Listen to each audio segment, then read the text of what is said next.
We did manage to get Guardian in the end there. We actually got quite high. I don't know where Guardian ended up finishing, but whatever. We got well and truly up into Guardian. So let me show you guys the last couple of replays, and I'll just sort of like talk through them a little bit here. Let's have a look at the last 5. We won 4 out of the last 5, and that's what shot me up like well and truly safe, high enough that we were safe here. So through the draft here, obviously he was like showing speed very early on, which is not ideal for me. Ban out his only stripper was my plan, and then we slapped the John here just to try and get some extra damage out. But we'll see. You'll see in a minute here like what happens. We get a little lucky with this one, with the bomb here. So that resist right there leaves my John alive, and that was basically the game from that point on. We were just able to get the bombs out, do enough damage to everybody with no sustain on his team here. That basically we killed him before he killed us, primarily due to that one res out of the Ciara bomb onto my John there. If that had have landed and then killed John, which it probably would have, it would have been a completely different match. We would have lost for sure, but hey, this is the game we're playing. It's an RNG based game. We take our good luck where we can get it. Now, the next match was actually against the same guy here. You can see again, good old Chris. Thanks for the points, mate. So same thing, right? He's drafting the same way because I think he realized that we kind of got a little lucky there. So no need for him to change his draft whatsoever. We've gone the John slightly earlier here, which then has made him change a little bit. So we've gone with the Diana at the end here. So this one here actually was kind of more of a clean win. You can see he does get rid of the John this time early on, but this Diana, like the fact he left the Diana in here, which he kind of was in a position where he didn't really want to leave them more into the John again, although he probably could have. I think he just banned wrong on this one, and Diana just basically rips through his entire team eventually.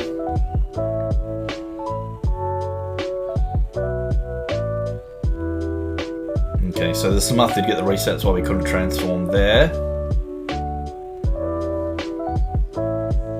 The resist on there was actually pretty big too. We resisted the glancing out of the Samuth, which was kind of big. Meant that we could just transform sort of straight away. And we get the kill on him. The no kill there, and to get that defense break, also pretty big here.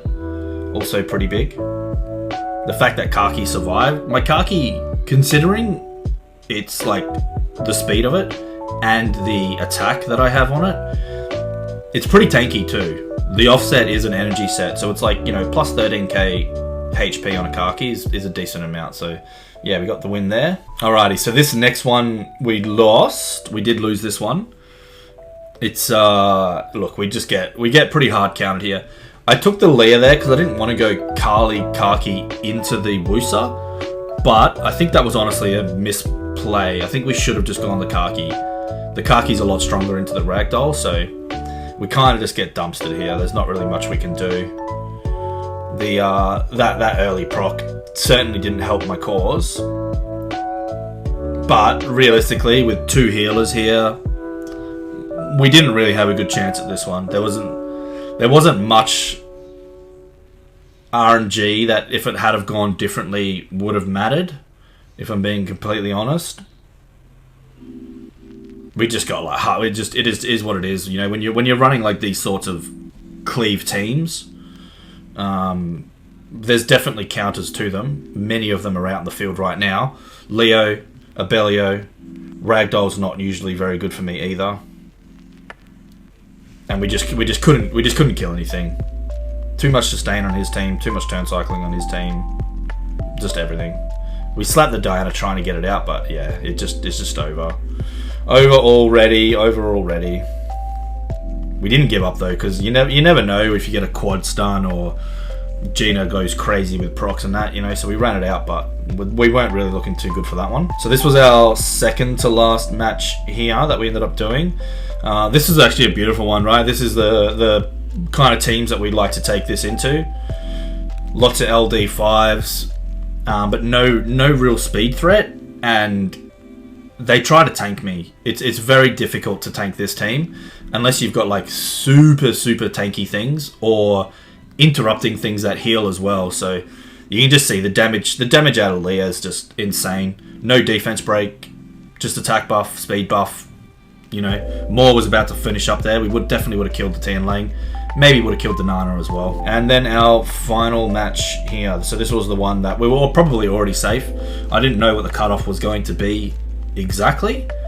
I thought it might have been like 1935. So we did one more here just to 100% make sure we were going to be safe. Now, this one we did have to do a little bit of a pivot. The Diana interrupts with shields, the Triana as well, and the Hei-Gang. So because I knew I had to ban the Diana, we left the Hei-Gang in and didn't go with the Gemini last pick. We took John instead. And because we get these bombs out, so... Okay, proc the Triana but into her own bombs, so that was fine. Dismount the Marsha there so it can't keep gaining its own immunity over and over once it's dismounted. And then we just needed to just get this Ciara down. And then that's kind of over from here. The Hei-Gang dies to the bomb, and the Marsha off the mount isn't going to solo a Moore or a Leah. So, and that was it. That was our last match of the season, and secured our G1 with kind of like our cleave team with a few pivots at the end there as well. Let me just show the runes super quickly on them. This is the Moore on a Despair Blade set. Who else? Gemini we had as well on the Despair Broken set. This is the Kali on the Swift Broken set as well. Just speed tuned, as much damage as I can get out, but speed tuned is the main concern with her. Kaki also speed tuned just behind the Gemini and the Kali on a Swift Energy set.